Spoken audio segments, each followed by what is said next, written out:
आइए दलाल स्ट्रीट पर पिछले हफ्ते क्या हुआ इस पर नजर डालते हैं। वोलाटिलिटी होने के बावजूद दलाल स्ट्रीट पर लगातार दूसरे हफ्ते गेंस देखने को मिले।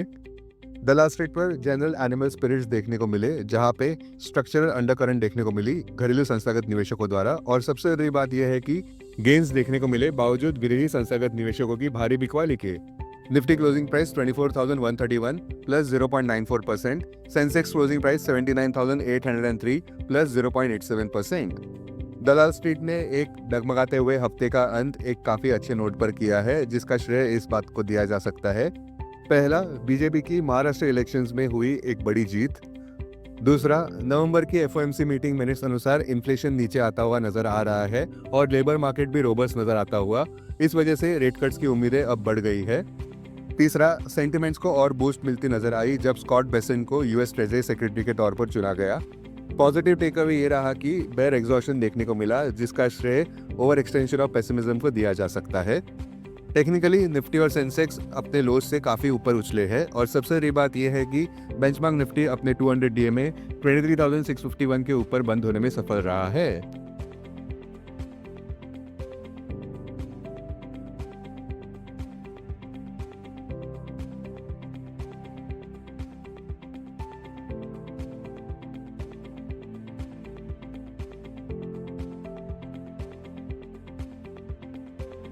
अब पिछले हफ्ते के इंडाइसिस के परफॉर्मेंस पर ध्यान देते हैं।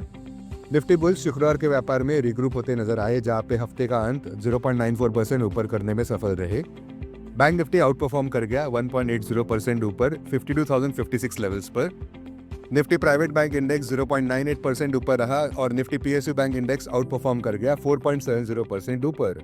ब्रॉडर मार्केट्स की बात करें तो निफ्टी मिड कैप 100 इंडेक्स 2.24% ऊपर रहा, जबकि निफ्टी स्मॉल कैप इंडेक्स भी 5.04% ऊपर बंद हुआ। बुलिश सेक्टर्स की बात करें तो निफ्टी मीडिया इंडेक्स 5.51% ऊपर, Nifty oil and gas index 4% ऊपर, निफ्टी पीएससी इंडेक्स 3.03% ऊपर, निफ्टी एनर्जी इंडेक्स 2.62% ऊपर, निफ्टी इंफ्रा इंडेक्स 2.30% ऊपर, निफ्टी मेटल इंडेक्स 2.12% ऊपर, निफ्टी एफएमसीजी इंडेक्स 1.73% ऊपर, निफ्टी रियल्टी इंडेक्स 1.38% ऊपर, निफ्टी फार्मा इंडेक्स 1.27% ऊपर। वहीं बेरी सेक्टर्स में निफ्टी ऑटो इंडेक्स 0.79% नीचे, निफ्टी आईटी इंडेक्स 0.43% नीचे। अब स्टॉक स्पेसिफिक खबरों की बातें करते हैं। एनटीपीसी ग्रीन एनर्जी 16% ऊपर बंद हुआ, रुपीज 125 पर क्लोजिंग देखने को मिला। इसके आईपीओ की इश्यू प्राइस रुपीज 108 पर थी। दूसरा, अदानी ग्रुप के स्टॉक्स में मैसिव बाइंग देखने को मिली, जहां पे अदानी ग्रीन एनर्जी ने ये क्लैरिफाई किया कि गौतम अदानी, सागर अदानी और सीनियर एग्जीक्यूटिव विनीत जैन के खिलाफ यूएस फॉरेन करप्ट प्रैक्टिसेस के तहत जो यूएस डिपार्टमेंट ऑफ जस्टिस ने आरोप लगाए हैं वो इनकरेक्ट है। अदानी एंटरप्राइजेस पिछले हफ्ते 10.55% ऊपर बढ़ा, अदानी ग्रीन 26% ऊपर बढ़ा, एटीजीएल 33% ऊपर बढ़ा, अदानी पोर्ट्स 4.7% ऊपर बढ़ा, एडब्ल्यूएल 7.3% ऊपर बढ़ा। तीसरा, सीमेंस इंडिया 10% ऊपर बढ़ा क्योंकि उसके Q2 रिजल्ट्स काफी अच्छे देखने को मिले।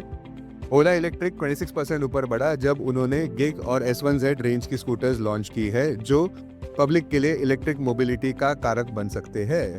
M&M भी सुर्खियां बटोरता नजर आया जब उन्होंने इलेक्ट्रिक व्हीकल सेगमेंट में 2 नए electric sports utility vehicles SUVs launch किए, जिनका नाम है XEV9e और BE6e। पिछले हफ्ते के निफ्टी 50 के गेनर्स इस प्रकार रहे। अदानी एंटरप्राइजेस 10.55% ऊपर, BEL 9.67% ऊपर, श्रीराम फाइनेंस 5.95% ऊपर, अदानी पोर्ट्स 4.69% ऊपर, ONGC 4.5% ऊपर। वहीं लूजर्स में इस प्रकार रहे। बजाज ऑटो 4.7% नीचे, HDFC लाइफ 4.42% नीचे, SBI लाइफ 3.19% नीचे, आयशर मोटर्स 3.10% नीचे, HCI टेक 2.65% नीचे। अब बड़ा सवाल ये उठता है कि आगे क्या है निफ्टी में। एक डेड कट बाउंस हो सकता है या फिर रोबस्ट रैली देखने को मिल सकती है। कृपया ध्यान दें कि डर का माहौल अभी भी देखने को मिल सकता है, क्योंकि इसके कारण इस प्रकार हो सकते हैं। पहला, disappointing India Q2 GDP growth 2024 में। भारत की जीडीपी ग्रोथ अपने 7 क्वार्टर लो पर देखने को मिल रही है 5.4% पर। दूसरा, विदेशी संस्थागत निवेशकों ने भारी बिकवाली की है। पिछले हफ्ते विदेशी संस्थागत निवेशकों ने कुल मिलाकर 5,027 करोड़ रुपए के शेयर्स बेचे हैं और कुल मिलाकर नवंबर महीने में अब तक उन्होंने 45,973 करोड़ रुपए के शेयर्स बेच दिए हैं। तीसरा, बुल्स का भी कत्लेआम हुआ है क्योंकि स्टबल यूएस इन्फ्लेशनरी प्रेशर्स देखने को मिले, सॉलिड यूएस इकोनॉमिक मोमेंटम देखने को मिला और इंप्रूव्ड यूएस कंज्यूमर प्रोस्पेक्ट्स भी देखने को मिल रहे हैं।